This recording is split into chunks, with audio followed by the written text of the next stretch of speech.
We're out here this afternoon after a morning of working around here, just a little bit. And I guess I thought I'd show you what's been done.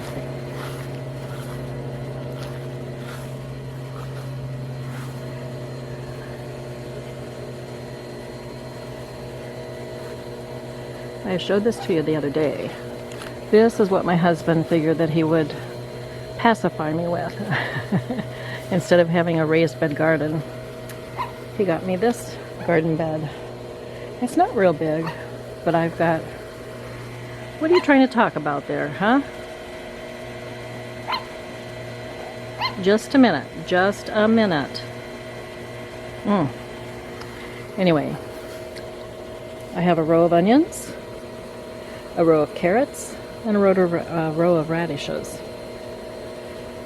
So, we'll see. Oh, that's as close as I can get to him. Do you see him down there? Right there. He's enjoying the garden bed. So anyway, this is what I've been working on today. My little greenhouse. Put a few veggies in there. And also, I don't know, maybe after, if I can grow some vegetables, you know, and make William realize that, I do need a bigger garden bed. This is the way to do it.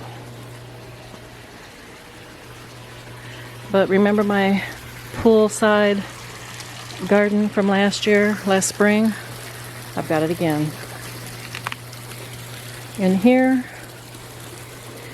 I've planted some lettuce, just one. We'll see how that goes. And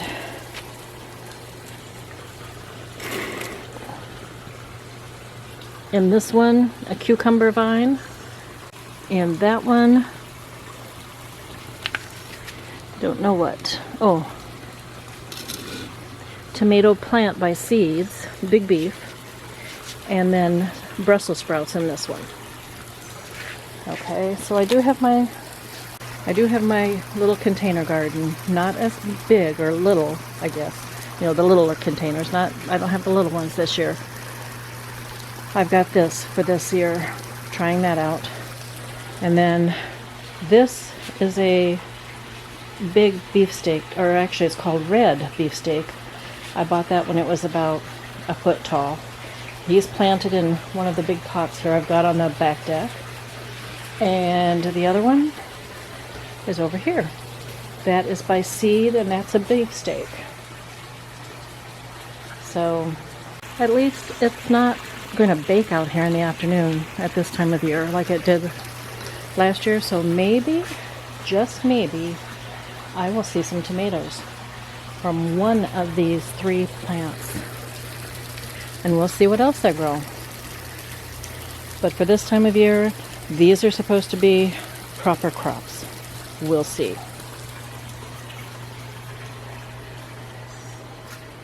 And we'll see how that little garden bed does too. If you can tell, my husband had the neighbor put the legs on stilts so that I don't have to bend over at all to use it to plant things, to weed it out or whatever. So I have a real, very raised garden bed there, and I like it. And then this evening I'll go ahead and put the flap down on it, and it will be like a greenhouse effect in there. But that's what I've got going here so far. And Ginger's over there just kind of roaming around the yard here with me. It's a nice day. It's nice and sunny, a little chilly. No humidity, or if there is any, it's very little humidity, which is great. Isn't that right, Ginger? Huh? Isn't that right? All right, let's go in. And earlier this morning as well, my husband had the neighbor help him with something that he was working on, and that is in this area. For one thing, that's a bench that our neighbor re-wooded for us and painted. But if you remember, we had a tree over on this area here, the mimosa tree that blew over last, late spring, early summer.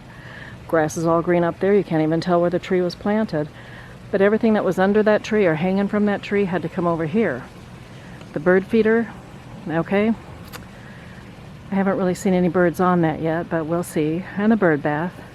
And the bench where I used to feed the squirrels. But also there was a bird house hanging in that tree. And my husband decided that he wanted to put it up here. So he bought a big, what is that? Probably about an 8-foot tall, I don't know, I'll say 2x4. And he put a little platform on it at the top. And he screwed his birdhouse on it. He screwed his birdhouse on the very top. I think we're going to take down a limb or two there to kind of open up the birdhouse and take some of the Spanish moss down because it's kind of hiding it. I think he could have done it when they put it up, but oh well, we'll take care of it. But that's our birdhouse here. That was my husband's project for today. Hope you're all having a good one out there. You take care. Be talking to you again real soon, but for right now, it's going to be bye from here.